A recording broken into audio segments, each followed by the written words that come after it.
सूक्ष्म व्यायाम, light exercises, stretching, warm up सब कंप्लीट हो गए हैं। सूर्य नमस्कार आप लोगों ने कर लिया। अब हम करेंगे एक ऐसा आसन जिसको सभी व्यक्ति कर सकते हैं, एकमात्र ऐसा आसन जिसको हर रोगी कर सकता है, चाहे वो किसी भी रोग का रोगी हो। एकमात्र ऐसा आसन है। क्या कोई बता सकता है उसका क्या नाम है? नहीं, ये आप सही कह रहे हैं, सब आसन तो सभी कर सकते हैं। नहीं, प्राणायाम नहीं, आसन है वो एक। आपको मैंने पहले कक्षा में कराया हुआ है। नहीं, मेडिटेशन नहीं, वो एक आसन है और वो किसी के लिए भी वर्जित नहीं है। जैसे आपको मैं बताती हूँ सावधानियाँ, हमेशा बताती हूँ, क्लास के पहले बताती हूँ, 5 मिनट का ही समय रहता है मेरा कि मैं आपको सावधानियाँ बता दूँ। जब आगे की तरफ झुके हमेशा श्वास छोड़ दें। आगे की तरफ वो ना झुके जिनको कमर में दर्द है, जिनको स्पॉन्डिलाइटिस है, जलंधर बंध जो लगाते हैं गर्दन में इस तरह से करने वाला, गर्दन आगे झुकाने वाला, वो व्यक्ति ना करें। जिनको सर्वाइकल है, नेक पेन है, नेक स्टिफ हो गई है, ठीक है, इस तरह के रोग कभी ना करें। पीछे की ओर जब झुके हमेशा श्वास भरते हुए झुके या फिर श्वास भर के झुके, ठीक है। और पीछे की तरफ वो व्यक्ति ना झुके, पीछे की तरफ झुकने वाले व्यायाम वो ना करें जिनको अल्सर है या हर्निया है, ठीक है। वो सब सावधानी अवश्य ध्यान रखें। हाई बीपी वाले व्यक्ति कोई भी आसन तेज गति से ना करें, भस्त्रिका तेज गति से ना करें, क्योंकि उससे बहुत ज्यादा ऊष्मा ऊर्जा उत्पन्न होती है और उनका बीपी हाई हो जाता है। लेकिन हमारी कक्षा में कोई भी हाई बीपी का पेशेंट नहीं है, तो इसलिए हम वार्म अप में भी तेजी गति से करा देते हैं। अच्छा, ठीक है। देखिए ये बहुत ही फेमस योग, हाँ जी, वेरी गुड। वो आसन है गोमुख आसन। उस आसन का नाम, हाँ, उस आसन का नाम गोमुख आसना है।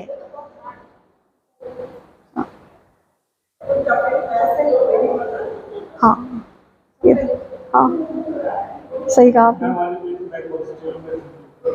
हाँ, देखिए, और आप जैसे मैंने बताया आपको, अपने शरीर के साथ कोई जोर जबरदस्ती नहीं करनी, परंतु उसके साथ परंतु मैं लगाती हूँ, क्योंकि अपने शरीर के साथ जोर जबरदस्ती तो नहीं करनी, परंतु शरीर तो आपका ही है। और बिल्कुल रबड़ की तरह आपने देखा होगा, जितना अधिक खाते पेट ही आ जाता है, फिर खाना पीना कम कर दिया, डाइट करनी शुरू की, ध्यान रखा तो पेट बिल्कुल अंदर चला गया, है ना।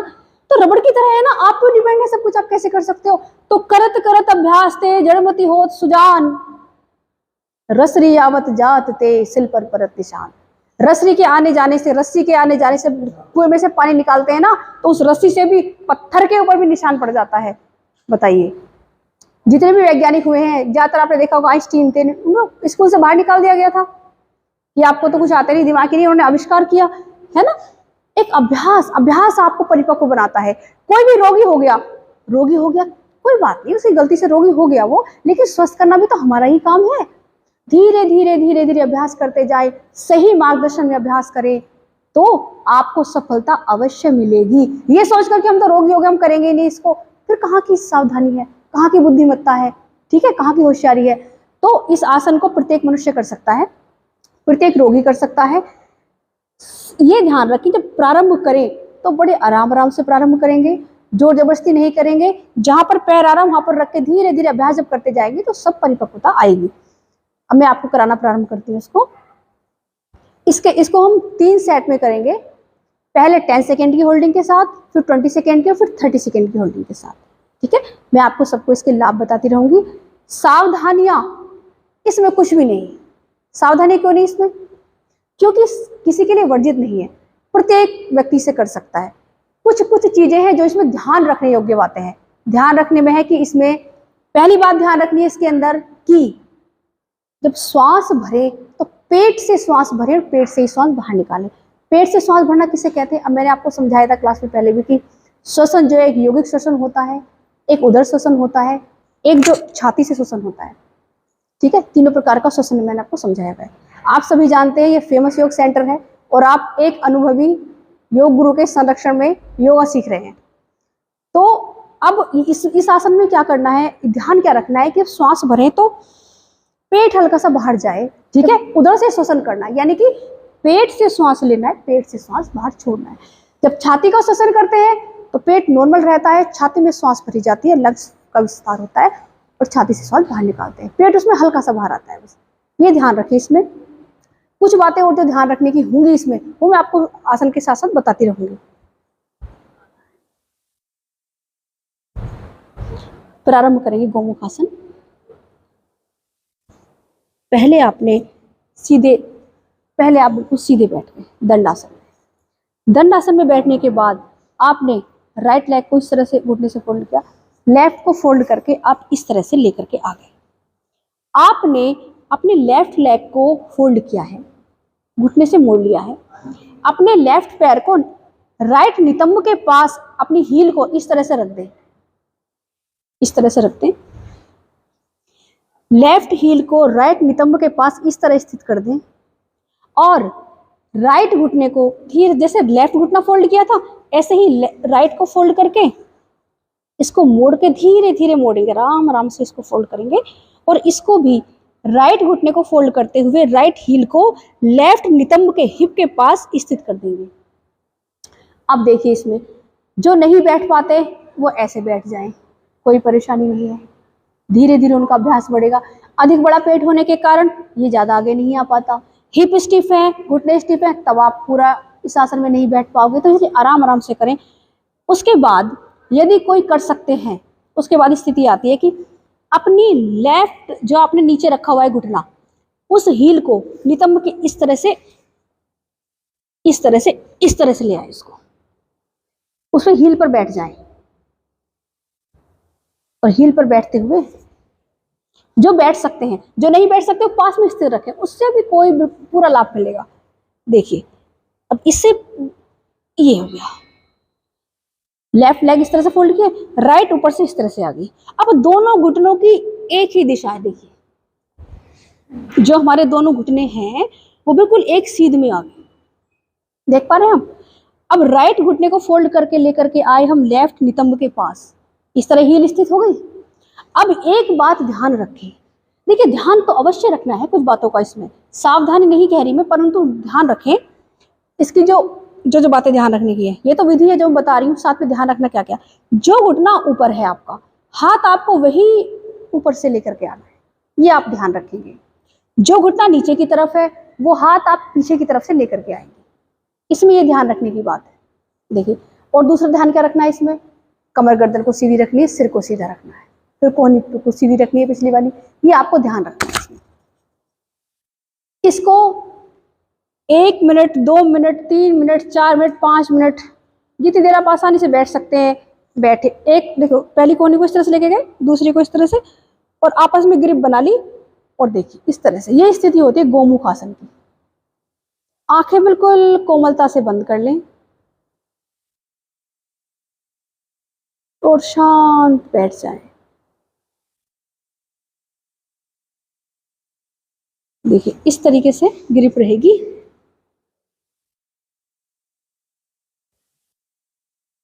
पहले एक कोहनी को इस तरीके से लेकर के आए फोल्ड करते हुए, फिर दूसरे हाथ को पीछे से लेकर के आएंगे और दोनों हाथों की ग्रिप इस तरह से पकड़ लेंगे।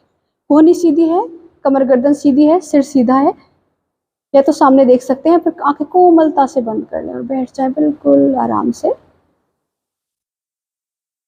धीरे से श्वास भरें, पेट के द्वारा श्वास भरें, यानी कि जब श्वास भरें तो उदर श्वसन करें, श्वास भरें तो पेट थोड़ा बाहर जाए, श्वास बाहर छोड़े तो पेट अंदर जाए। अब यही क्रिया दूसरे पैर से करें।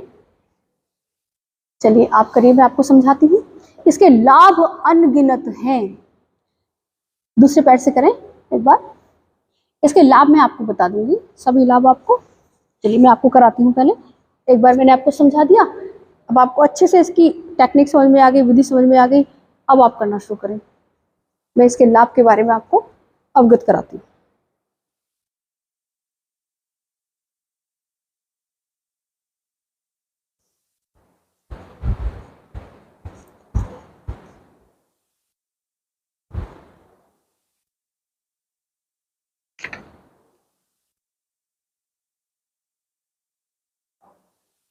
लेग चेंज कर लें दूसरे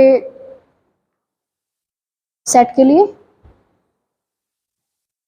यह अभ्यास किसी व्यक्ति के लिए वर्जित नहीं है। कोई भी व्यक्ति, किसी भी रोग से पीड़ित व्यक्ति इस अभ्यास को कर सकता है। यह शिथिलीकरण का एक उत्तम अभ्यास है, यानी कि रिलैक्सेशन का। आप भी कर सकते हैं। इससे स्नायु मजबूत बनते हैं। यदि 10 मिनट या इससे अधिक अभ्यास किया जाए तो यह थकान, चिंता एवं तनाव को दूर करता है। बस इसको कर लीजिए बस।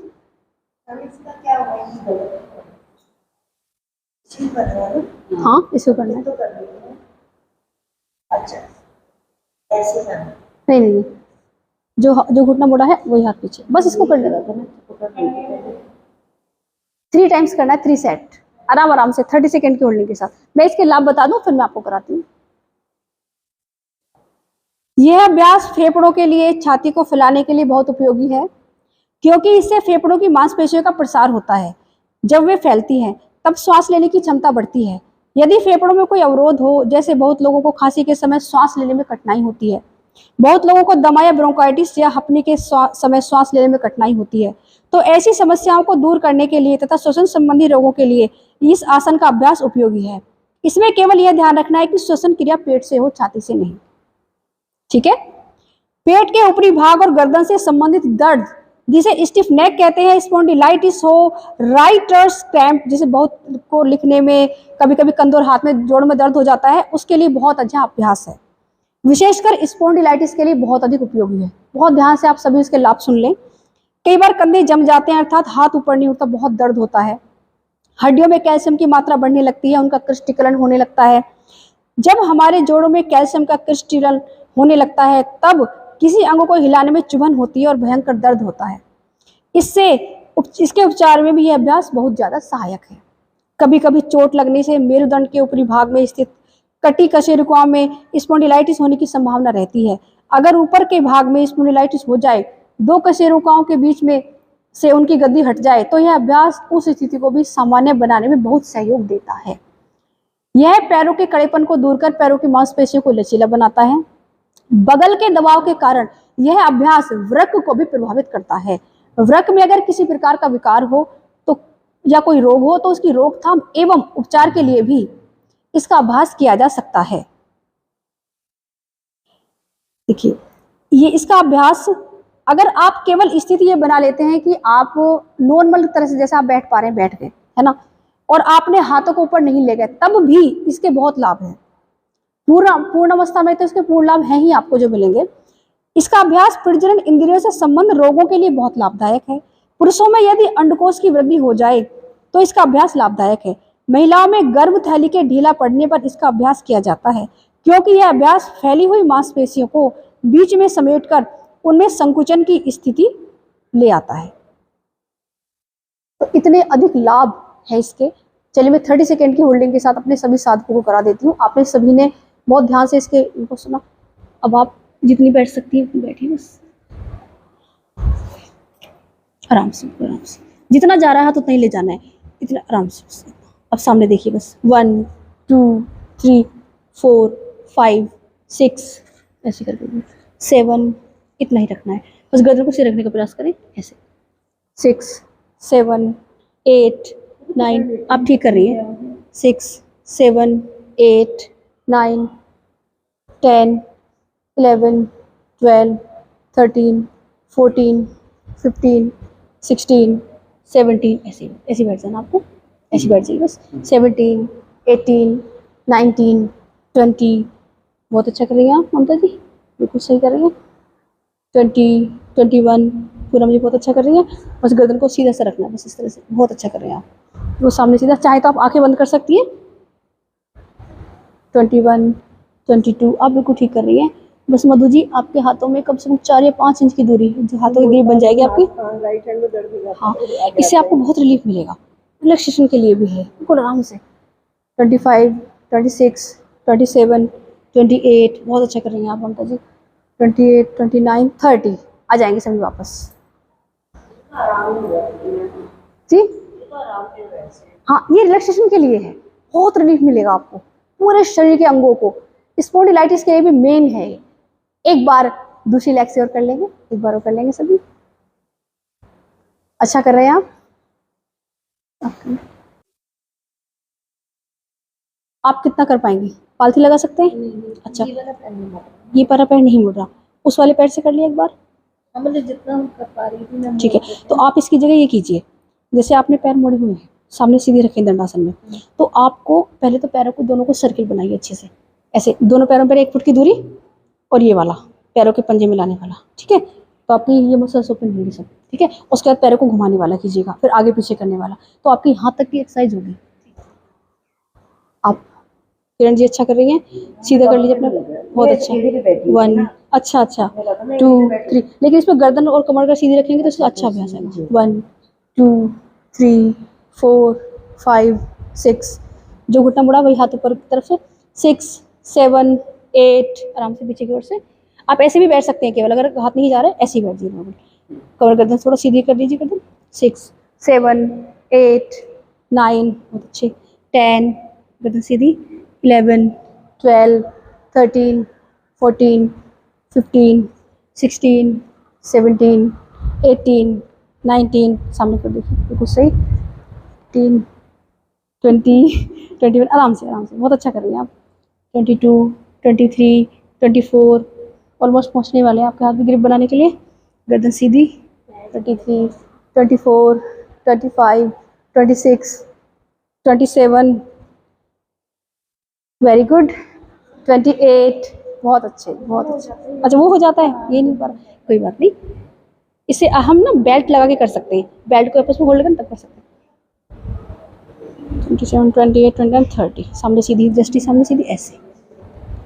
वेरी गुड, सबने बहुत अच्छा किया। धीरे धीरे से आना कैसे वापस, पहले जो हाथ ऊपर है उसको लेकर के आए बिल्कुल सीधा करके, फिर उसे आगे बिल्कुल स्थित कर दें, फिर दूसरा हाथ जो पीछे था उसको लेकर के आए, इस तरह से स्थित करना है।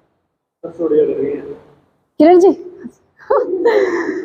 सबने बहुत अच्छा किया है, रिलैक्सेशन हो गया होगा पूरा, रिलैक्सेशन के लिए बहुत अच्छा था। गोमुख आसना, इसके बहुत विशेष लाभ हैं, शरीर को कितने लाभ प्राप्त होते हैं, तो इसके बाद आपको ये करना है, ये वाला आराम आराम से प्रिया जी, ठीक से। सभी अपने आसन पर लेट जाएंगे, लेटने वाले आसन करा देते हैं।